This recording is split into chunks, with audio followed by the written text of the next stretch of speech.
Hello and welcome to Nationwide. I'm Ayodeji Makinde. We bring you updates from across the country covering key events, developments and issues impacting Nigerians. So, let's get started with our top stories. We begin from the State House where President Bola Tinubu has sworn in Professor Christopher Dakas as the new chairman for the Nigerian Law Reform Commission. President Bola Tinubu led the short ceremony before the commencement of the Federal Executive Council FEC.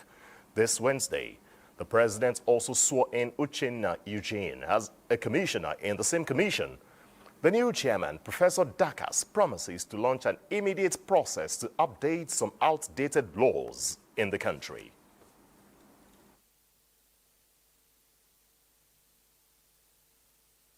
We will work with the National Assembly at this initial stage in the context of the ongoing constitutional review exercise.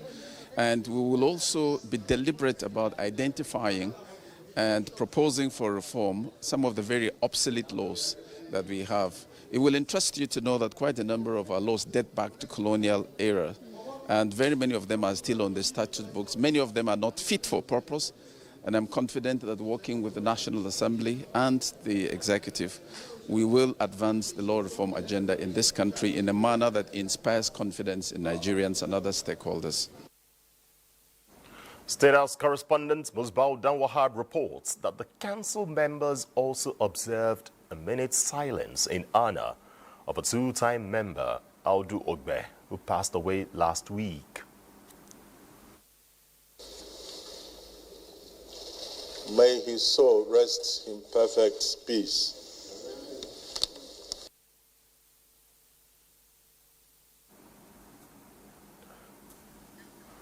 Late Audu Ogbe, who was Minister of Communication under Shehu Shagari administration, also served as Agric Minister under the first term of late Muhammadu Buhari's civilian rule.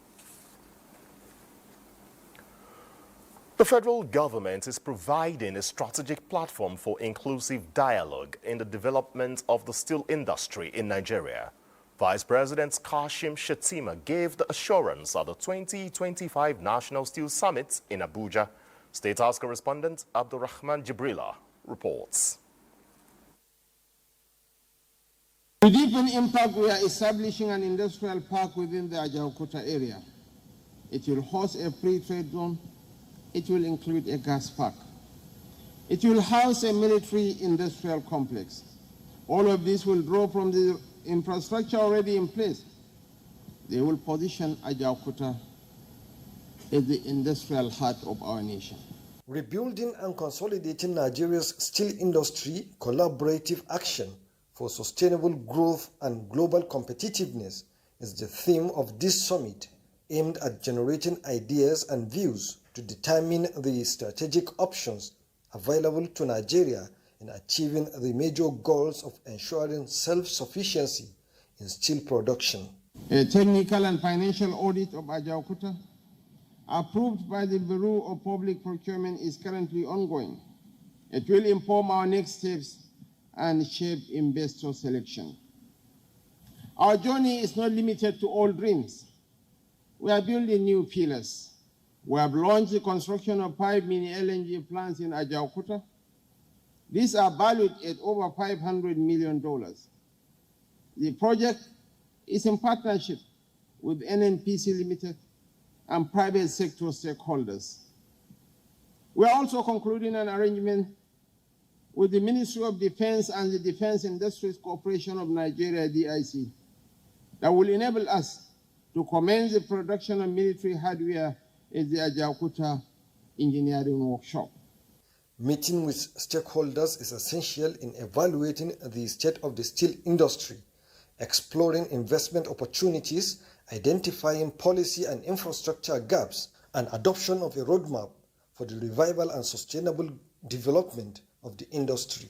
Policy alignment. As the regulator of the steel industry, we have also reviewed the 2008 Metals Policy Document and our sectorial roadmap, a 10-year sectorial roadmap, to ensure a sustainable growth of the sector with a target production of 10 million metric tons of crude steel per annum. We are committed to deep, sustained reforms to make Nigeria a competitive destination for steel investment, including promoting value addition through processing and manufacturing, streamlining approvals to attract and retain investors. These reforms are not just about mining. They are geared towards laying the industrial foundation for a fully integrated Nigerian steel industry. Government alone cannot rebuild this sector. We call on all investors and operators to take advantage of Nigeria's huge market size and resources, as well as the academia to innovate around the steel production technology. And the hope here is to align the policies in the industry with the national vision, public-private collaboration to chart a clear direction and a roadmap for sustainable development of the industry. In Abuja, Abraham Jibrila, NTA News. Minister of Finance and Coordinating Minister of the Economy, Wale Edun, says the federal government is committed to meeting its obligation of growing the economy with a target of attaining a 7% GDP growth annually. This is as the Office of the Accountant General of the Federation has introduced a new operational process for the implementation of the 2024 and 2025 capital budgets. Benny Adams reports that this was at a stakeholders' engagement which held in Abuja. Gathered here are permanent secretaries, accounting officers and directors of finance in ministries, departments and agencies of government. The conversation is about the implementation of the capital component of the 2025 budget. 23.9 trillion naira is involved, which is out of the 54.9 trillion 2025 budget. Capital budget for 2025 is about 23 trillion. And 2024 transfer is about 10.5 trillion. To strengthen the implementation of the extended 2024 and 2025 capital budget, the government has announced a new operational process. Henceforth, warrants AIs will be issued to FDA bound to legal commitments to serve as evidence of funds available for the award of contracts or processing of payments for ongoing and completed projects. The Minister of Finance, Wale Edun, believes in the growth trajectory of the economy and is hopeful that a 7% annual growth is possible with effective and efficient spending.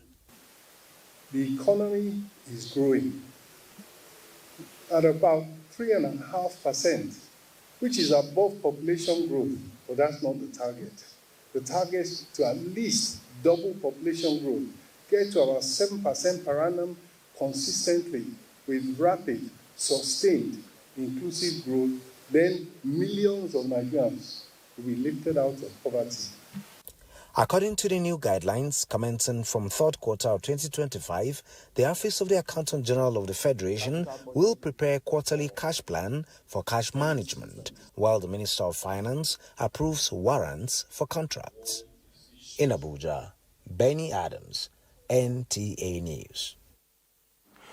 Elsewhere, Nigeria has launched its methane mitigation and reduction project, which aims at tackling methane emissions and improve operational efficiency in the country's oil and gas sector. The project, funded by the Canadian government, was unveiled in Abuja by the Minister of Environment and the African Policy Research Institute. Correspondent Charles Alpha reports. Methane emissions from the oil and gas sector present a critical environmental and economic challenge for Nigeria as the second largest source of methane in sub-Saharan Africa, as it faces increasing pressure to meet its climate commitments under the Paris Agreement.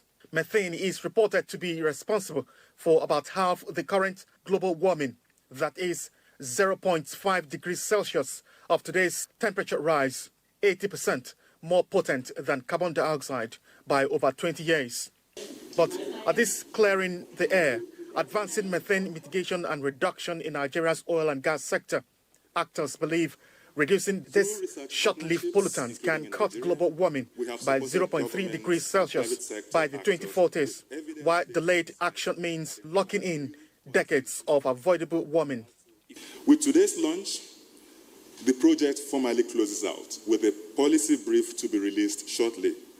But that's not our last work on methane in Nigeria. Today's event underscores the importance of data-driven policy making and the need for robust implementation strategies. As we convene today to address the methane mitigation and reduction in Nigeria oil and gas sector, our focus transcends technicalities, protecting environment, fulfilling international obligations. Charles Alpha, NTA News.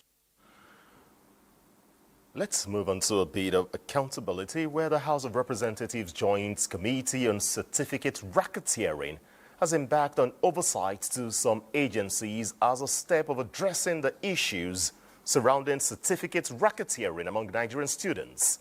National Assembly correspondent Muhammad Rabiu Ali tells us more.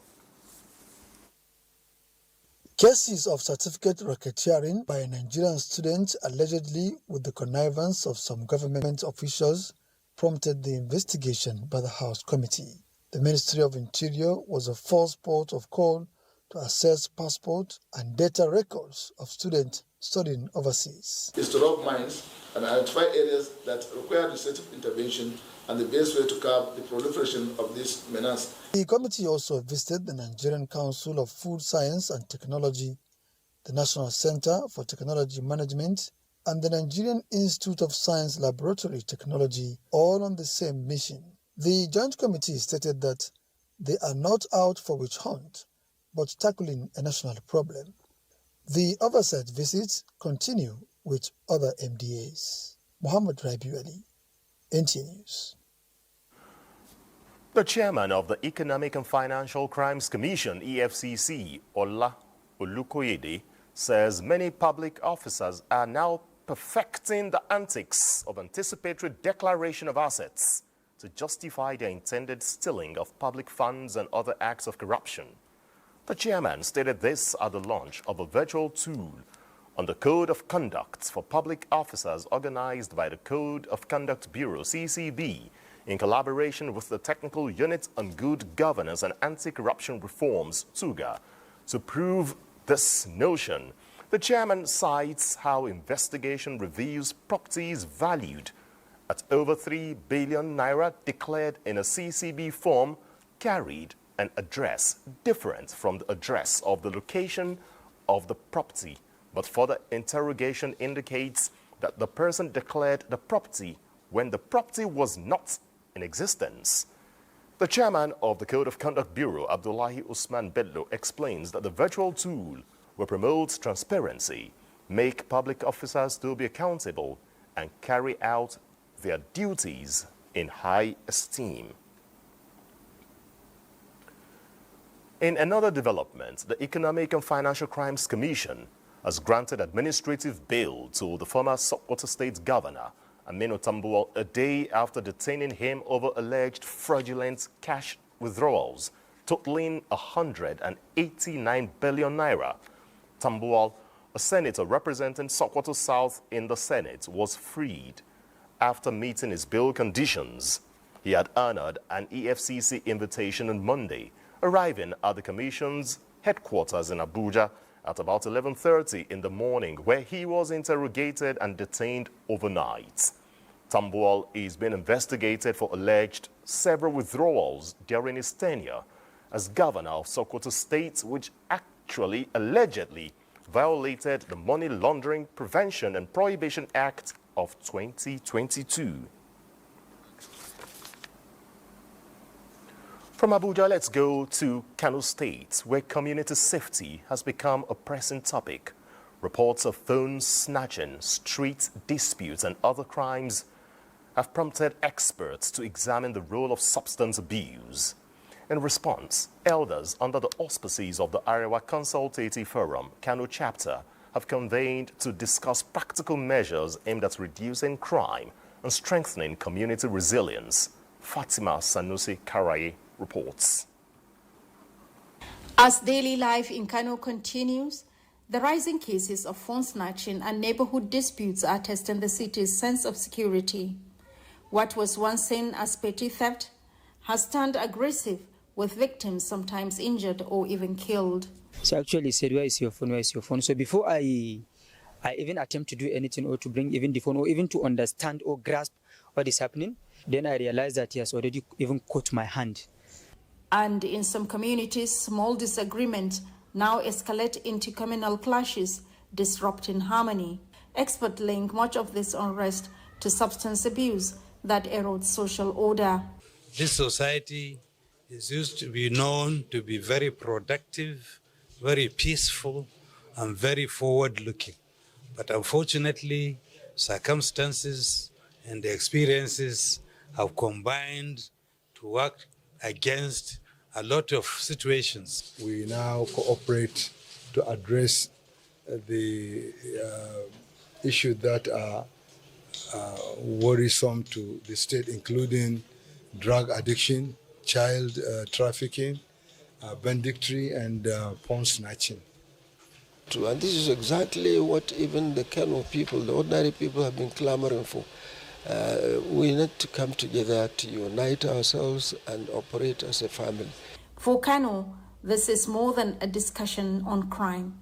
It is about safeguarding the city's future, and for the elders, it's a commitment to act swiftly and decisively. In Kano, Fatima Sanusi Arai, NTA News. Well, thanks for that report, Fatima. Now, you are in Kano as we join you now to give us an update on the community efforts being put in place to address this challenge.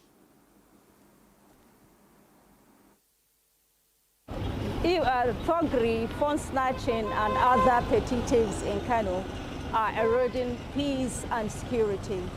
And that is why stakeholders, the Arewa Consultative Forum, respected elders came together and convened to find solutions beyond arrest, to find solutions that will stop this kind of trade in the city. And though the police force are doing so much, they said that society need to do much. That is why they convene together so that they will come with a solution to curtail this problem.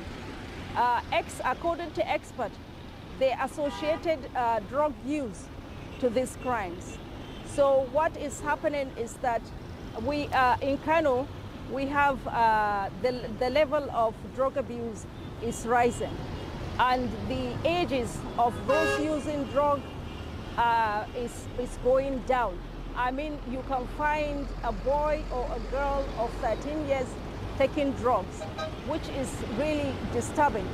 So these elders came together so that they will find a lasting solution to have rehabilitation centers and what have you, so that they will curtail this menace from its roots.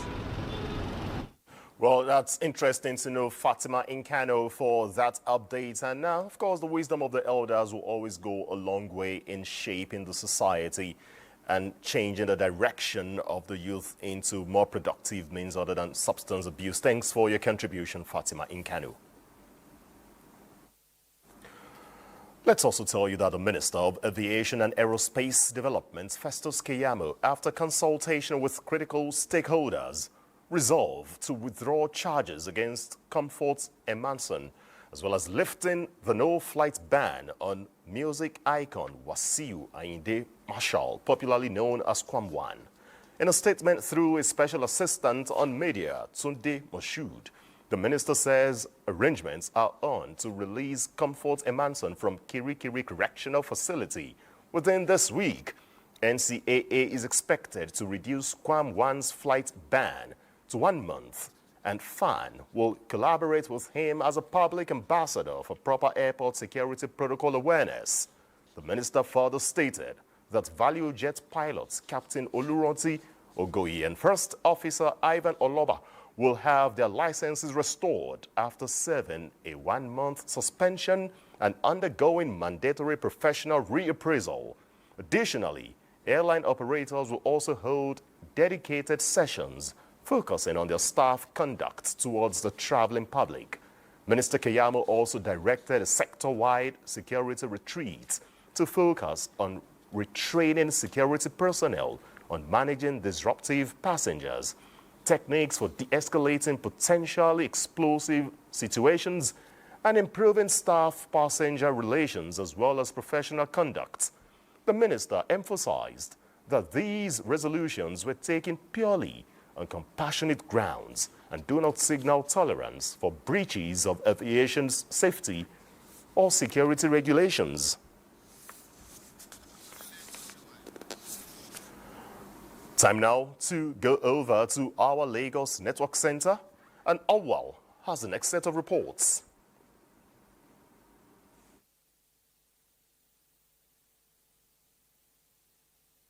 Thank you, Ayo, and welcome to Lagos.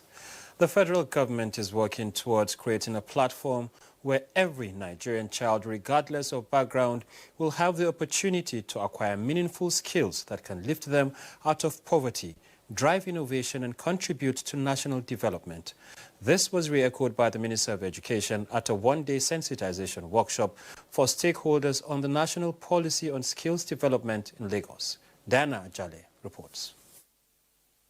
Current statistics by Gamma reveal that 70% of Nigerian youths lack access to quality technical education, while industry's report also shows a 40% skills gap in critical sectors like manufacturing, telecommunications, and renewable energy. Changing this narrative from the grassroots is the focus of this meeting. The future of Nigeria depends on the skills we build today.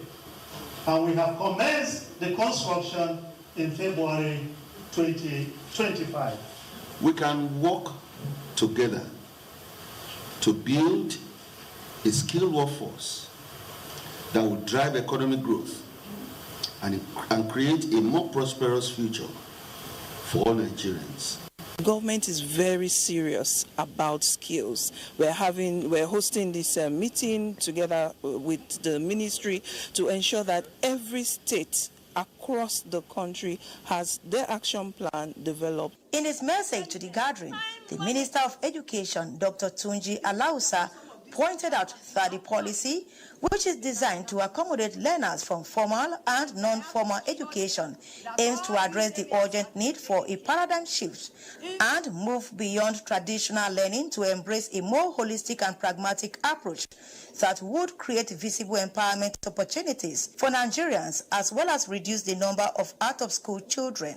Is to ensure that our young ones, right from the basic level up to the post-basic level, they have the right set of skills for them to be able to thrive in the world of work. Curriculum reform, teacher and instructor training, as well as strengthening technical and vocational education in Nigeria formed part of discussions at the meeting. In Lagos, Diana Ajale, NTA.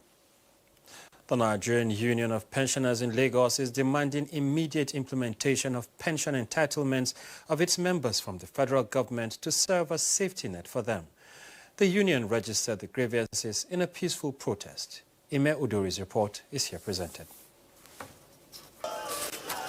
Few days after the announcement of approval of a series of far-reaching measures by President Bola Tinubu aimed at enhancing the welfare of pensioners under the Defined Benefit Scheme, DBS, these elderly men and women are on the street to protest the plight of Nigerian pensioners. 72-year-old Victoria Ibe, who can barely walk, joined her colleagues to appeal to the federal government to speed up the implementation process and pay up all allowances owed them. I'm dying of hunger.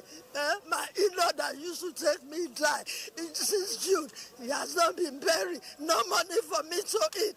And they say I'm collecting pension.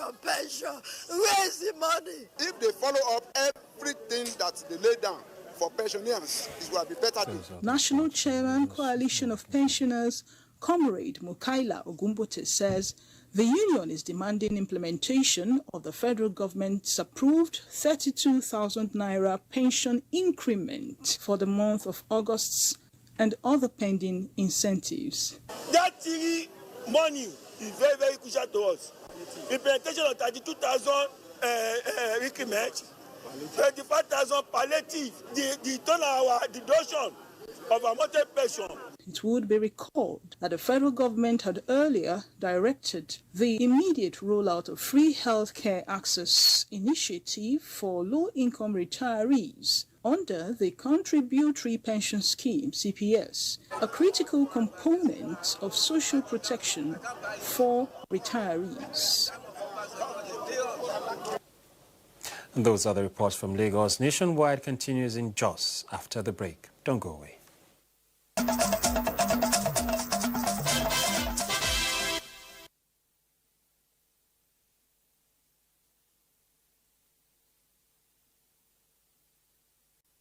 On to Nationwide, welcome to our Jos studio. And we begin with the environment where, in a proactive measure to combating the expected flooding in this year's rainy season, the Bauchi state government embarked on a statewide desilting exercise. The flood mitigation strategy is expected to be beneficial for both humans and the environment. Awul Abdullahi reports. This comprehensive desilting initiative to mitigating the flood risk is a mass campaign that cut across the 20 local government areas of Bauchi State. As a response to the recent alerts by the Nigerian Meteorological Agency, the flood control strategy will help in preservation of ecosystems, prevent damage of natural habitat, as providing food security and safeguarding lives. At this material time that we are receiving prediction from NAMED, His Excellency emphasized that we need to go for desilting to avoid the flooding that we are expecting. The desilting campaign is expected to reduce not only the flooding threat, but also promoting environmental protection. In Bauchi, Awal Abdullahi, NTA News. Meanwhile, in an effort to combat climate change and promote environmental sustainability, Jos University Teaching Hospital has planted trees donated to management by the Federal College of Forestry, Jos. Priscilla Grumnan has the details. The tree planting initiative is a joint effort of Jos University Teaching Hospital and the Federal College of Forestry, Jos, to promote environmental sustainability and combat the effects of climate change. Chief Medical Director of JUTH, Dr. Pokopupwata, appreciates management of the Federal College of Forestry for its generous donation and collaboration in providing tree seedlings for the project. The exercise will not only enhance the aesthetics of the hospital environment, but also contribute meaningfully to efforts in tackling climate change, creating a more serene atmosphere for both patients and staff. It makes the place beautiful, and not those that it gives shades, to our patients that come to Jos University Hospital. But, it also serves as wind shields or windbreakers in some of the buildings around. Federal College of Forestry highlights the ecological and social values of trees to include climate regulation, biodiversity support, and academic research. Our mandate as a ministry to promote tree planting, to promote agroforestry. So for us, we want to see how we can contribute the little we can to reforest this vast expanse of land that JUTH has. The tree planting initiative aligns with growing global and local calls for grassroots action on climate change. In Jos, Priscilla Grumnan, NTA News. And that's our contribution from Jos. Ayodeji still standing by in our Abuja studio. Thanks so much for your contribution. From Jos, we'll go over to Kaduna, where articulated vehicles providing freight services from Lagos to Kano and other parts of Northwest are stuck in a gridlock, with motorists spending more than 7 days in the holdup. Suraj Abdullahi is by that corridor and is going to tell us.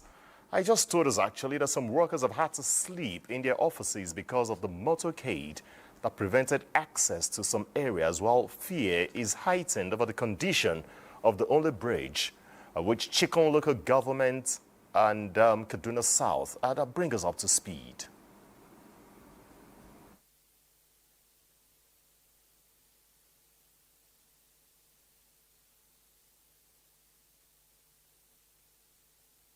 Right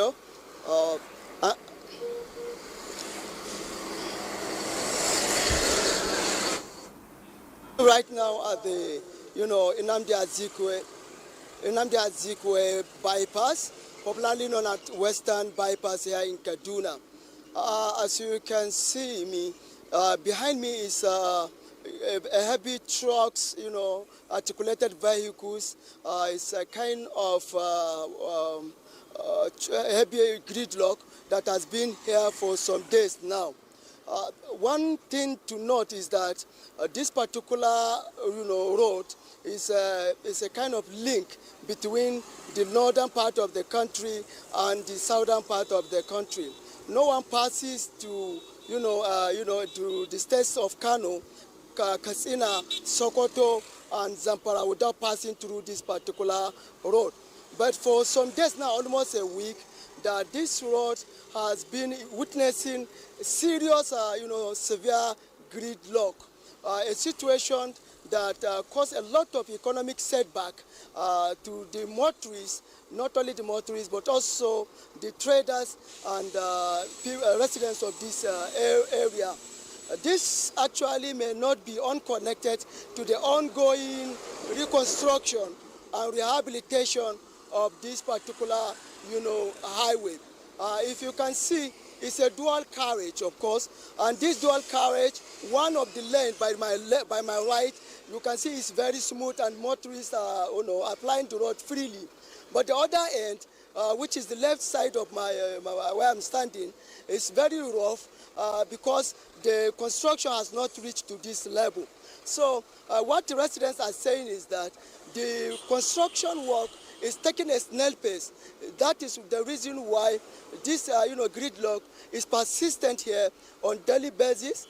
Because earlier on, I spoke to some of the drivers. Some of them told me that they have spent more than 3 days. Some said 7 days here on this particular, gridlock. It depends on where you are on the queue. Well, Suraja, we can only thank you for that update and efforts being made to clear the bypass for ease of transportation by constituted authorities, relevant authorities regarding the traffic system, road traffic system out there in Kaduna State. Thanks so much for your time again.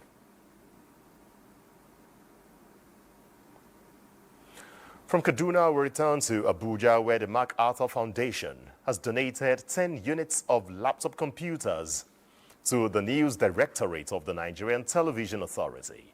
This is expected to enhance its routine operations. Vice-Chancellor, Federal University Kashere, Professor Umar Patti, says the gesture is a fallout of a collaboration with Bayero University in Kano. Yusuf Jika reports. Nigerian Television Authority is sustainably growing and fast catching up with evolving technology, and this feat is attracting academic doyens across Nigeria tertiary institutions to add value to the operations of the largest TV network in Africa, the NTA. 10 laptop computers are the latest donations from these visitors, and the Director General of the NTA, Saliu Abdulhamid Dembos, said the facilities are critical in driving digital reforms in a broadcast ecosystem. For people like me that also grew through the NTA system, there's nothing we can do to sufficiently compensate for all the goodness that NTA gave us. But in our own small ways, and wherever we are able to get some opportunity, we always try to remember NTA. Not only that, NTA is still assisting us in terms of giving our students opportunities to come for internship at the state level and at the federal level.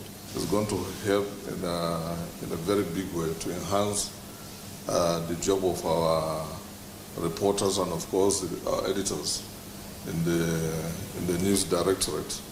And I want to assure you that we will make good use of the equipment. Earlier, the Director General, represented by the Executive Director of Special Duties, received an award from the Green Economy Alternative Nigeria, where the two organizations pledged commitment to safe and productive environments. The idea is about nutrition food crop and the domestication of it in the country. We've been chosen as an ambassador for, nutrition crops. I think this is one way to go, and there's no better time to amplify my voice to ensure that initiatives like this are being promoted. In Abuja, Yusuf Jika, NTN News. And from Abuja, we cross over to Maiduguri Network Center, where Abubakar will tell us the latest from that side. Ayodeji, you can say that again, and good to see you. The need to adopt practical approach for overall economic renewal as well as ensure effective and efficient environmental reforms has dominated discussion towards taking Borno and Nigeria as a whole to where they ought to be. This was during the first public lecture of the Faculty of Management Sciences, University of Maiduguri. The report. With the theme, Leadership, Institutions and Opportunities, the Role of Management Sciences in Civic and Economic Renewal, the first public lecture was initiated for participants and Nigerians generally to embrace practicalization of issues of present-day reality rather than relying on the theoretical aspect for accelerated development. Speaking both physically and virtually, resource persons, including initiators of the program, underscored the role of Faculty of Management Sciences and other faculties generally in driving the process. Your esteemed presence at this event clearly underscores the importance you attach to academic culture and values. Every participant must have taken home the point that with good leadership, with strong institutions, there are numerous opportunities we can exploit and make a living out of it. The missing link or the gap is the link between practice and theory. So this is what this lecture was about, how to bridge the gap between theory and practice. There was question and answer session towards having a clearer understanding of how best to adopt practical policies in offering solutions to day-to-day challenges. The first public lecture of the Faculty of Management Sciences, University of Maiduguri, can be said to be a pathway to progress in terms of transiting from theoretical to practical approach to situations at hand. Away from that now, to tell you that management and staff of NTA Maiduguri have held their first general meeting with the newly appointed zonal director, Mohammed Adam Dirbita, to chart the way forward for the station. Here is Pauline Kujevana with the rest of the story. At the meeting, the Assistant Director of Finance, Sanusi Umar, congratulated the new zonal director and pledged the team's full cooperation to drive the station's growth and success. The zonal director, Mohammed Adam Indribita, has launched his vision and strategic plans to build on NTA Maiduguri's achievements, promising a culture of innovation, excellence, and teamwork. For me, as I'm a seasoned engineer with the organizations, I know all those things that this place is lacking. I will start by improving content productions and the signal coverage. And then during my decisions, I make sure that the staffs that are working with me are well motivated, trained, and provide them with the enabling environment that they will work without any hitch. We are ready to cooperate to make this station great, and greater. Representatives of the Radio, Television, Theatre and Art Workers Union, Ratau, and the Nigerian Union of Journalists, NUJ Maiduguri Chapel, also congratulated him, assuring their support and offering prayers for God's guidance as he takes on his new role. With their new leadership, staff expressed optimism for a new era at NTA Maiduguri. In Maiduguri, Pauline Kujevana, NTA News. This is Nationwide on the Nigerian Television Authority. There will be more reports from our Ibadan Network Center, but that will be right after this break.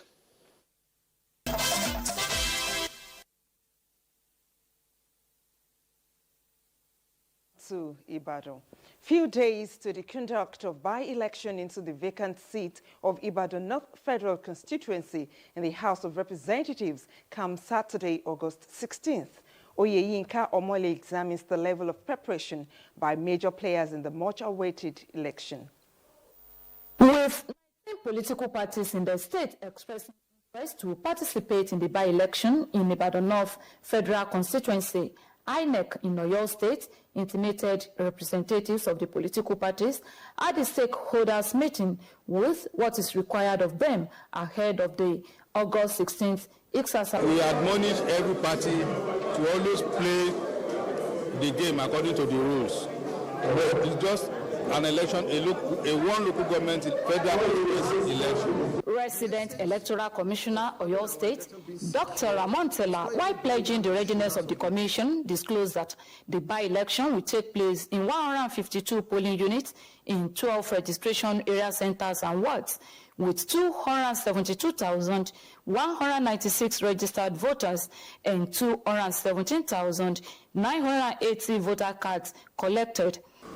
The Commission is required to conduct by-election to fill the vacant legislative seats within 90 days from the date the vacancy occurs. This could not take place then as a result of logistics and financial challenges. It will be recalled that the by-election became necessary due to the death of Olaide Akinremi on the 10th of July 2024 in Ibadan. Oyeyinka Omole, NTA News. Prices of major staple foodstuffs such as yam, beans, garri and cooking ingredients, including all types of pepper and onions in Ilorin metropolis, have reduced drastically, but there are slight increase in the cost of rice and vegetable oil. Despite the decrease in cost and availability of these foodstuffs, food vendors are still selling at exorbitant rates. Mutiat Olushola takes a look at the market situation in Ilorin metropolis. Rainy season in Nigeria signifies lots of blessings, including food surplus, which in turn aids a reduction in the cost of food items in the market. In Ilorin, Kwara State capital, residents are beginning to feel the impact of the many blessings of rainfall, as mostly consumed foodstuffs are becoming more available and cheaper by the day, with slight increase in the prices of few foodstuffs such as rice. A mudu of beans, which once sold for 3,200 naira, is now 1,500 naira. One mudu of garri, which was sold for between 900 and 1,000 naira, is now between 400 and 500 naira. The cost of rice, mostly consumed by Nigerians, is slightly on the increase, just as the cost of vegetable oil. The 3 tubers of yam, the one they are selling 3,250 2 weeks ago, is now 2,150. Vegetables and groceries like tomato, pepper, I think the prices are quite better. All the stuff and that we are using to cook in the house, everything has becoming normal. On the contrary, quantity and quality of foodstuffs sold by food vendors are not commensurate with market situation. Nigerians residents in Ilorin are therefore appealing to food vendors and marketers to have the fear of God by reflecting the blessings of the rainy season in the quality and quantity of what they sell. Mutiatu Lishala, NTA News. And that's it from Ibadan. Ayodeji, it's back to you. Thanks so much, Kemi. And from Ibadan, let's check out what's happening in Jigawa State, where Governor Umar Namadi charges young people across the state to abstain from drug abuse, thuggery and other social vices, warning that such acts undermines education, the economy and societal progress. Speaking at the International Youth Day celebration in Dusai, Governor Namadi praises the role of youth in promoting democratic governance and driving development across various sectors. Muhammad Musa Askira reports. He noted that empowering young people is key to building a stronger society, highlighting several youth-focused policies of his administration, especially in job creation. Governor Namadi was also honored by political groups, including the Amodi Forum, for what they described as his visionary leadership. Forms of negative tendencies and influences, particularly social violence, in any way, which could distract and prevent them from achieving their goals or productive members of their society. I call on all stakeholders, government, private sector, civil society, and communities to continue working hand in hand to nurture the dreams of our youth and give them the confidence to share their future and ambition. in agriculture of the Ghana state and beyond agriculture all over the world, particularly the economic ambition to amplify the Ghana state in terms of food security in Nigeria is well known. In a related event, the governor flagged off the distribution of 287 motorcycles to councillors across the 27 local government areas to boost mobility and efficiency in discharging their constitutional duties at the ward level. The governor reaffirmed his administration's commitments to fostering youth development and enhancing grassroots governance in Jigawa. Muhammad Musa Askira, NTA News. The African Democratic Congress, ADC, says it is poised to ensure inclusion of young Nigerians in its activities, programs and policies in order to mentor young leaders for future generations. The party's interim national chairman, Senator David Mark, and national youth leader Balarabe Rufai said this at an event to mark this year's International Youth Day. Represented by coalition leader Salihu Lukman, Senator David Mark reiterates ADC's commitments to true democracy, rejecting imposition, favoritism, and unaccountable policies. To our young people, ADC is your home. We are opening the doors for the next generation, not as a gesture, but as a commitment. Our policies, candidate selections, and leadership roles will ensure real inclusion. The ADC is ready to give young Nigerians a seat at the table, not as decoration, but as decision makers. It's a policy decision at the national level which will translate to the states and the local governments that 50% of all leadership positions in the party will be occupied by youths and women. The African Democratic Congress says it is ready to give every young Nigerian a seat at the table of decision-making. With the theme, Local Youth Action for SDGs and Beyond, the theme underscores the critical role young people play in turning global goals into impactful community-based initiatives. Perfect time to check out what's happening in the world of sports.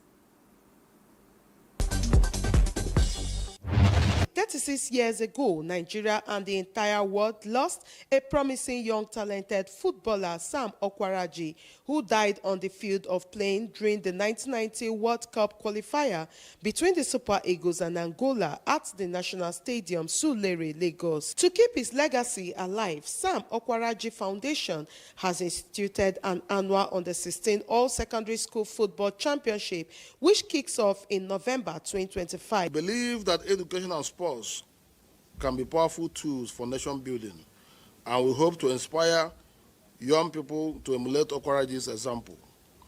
While some may not benefit from this initiative, thousands of young Nigerians will have the opportunity to showcase their football talents and bring glory to our nation. Nigeria's quest for African Nations Cup Championship trophy suffered yet another setback. This follows the Super Eagles team B defeat to their Sudanese counterparts at the 2024 CHAN Championship, being co-hosted by Kenya, Uganda, and Tanzania. The home-based Eagles had lost their opening game against Senegal 1-0, and their second defeat to Sudan on Tuesday means that their last match against Congo is now mere academic exercise. Their performance so far has raised more questions than answers. Things like this are bound to happen sometimes, and whenever things like this happen, it's now left for the coaches, to go back to their drawing board and try to fix, the problem that led to that great loss. And finally, all is now set for the UEFA Super Cup final between PSG and Tottenham Hotspur. UEFA League champions PSG will be hoping to bounce back from FIFA Club World Cup defeat to Chelsea as they go all-out challenge for another trophy to their cabinet. On the other hand, Europa League champions Tottenham Hotspur are hoping to win their second silverware in the space of 3 months as they clash with PSG tonight in Italy. With sports updates, Ijoma Pitawante, NTA News. And before we round off, let's just give you this piece of breaking news. Within the last 1 hour, Nigeria's D-Tigress commenced their 2025 FIBA Afro Basket on a winning note, defeating Madagascar 77 to 59 points in a match that ended in Angola not too long ago. Caleb Agada, a guard, led the scoring for Nigeria's D-Tigress with 22 points. Remember, Nigeria is actually gunning for a second continental title in the FIBA Afro-Baskets.